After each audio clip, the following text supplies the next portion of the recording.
Hey everyone, welcome back.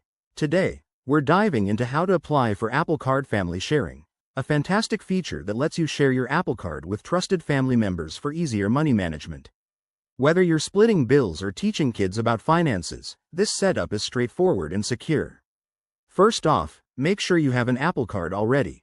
If not, you'll need to apply through the Wallet app on your iPhone. Once you're good to go, let's get started. Step 1. Open the Wallet app on your iPhone. It's the icon that looks like a wallet, easy to find on your home screen.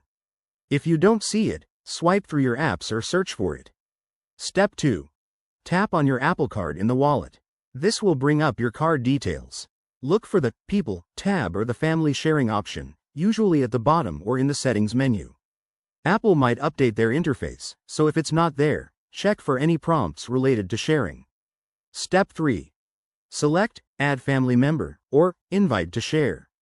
You'll need to choose a family member from your family sharing group. Remember, for this to work, you both need to be part of an Apple Family Sharing plan. If you're not, go to Settings greater than your name, greater than Family Sharing and set that up first. Step 4. Send the invitation. The person you're inviting will get a notification on their device.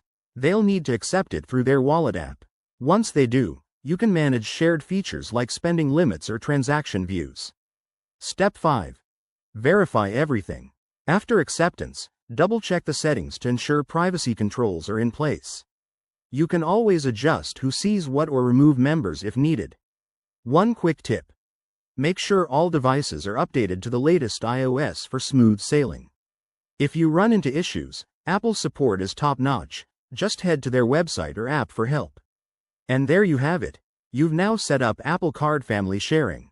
It's a game changer for family finances. If you found this helpful, give it a thumbs up and subscribe for more tech tips. Thanks for watching, and see you next time.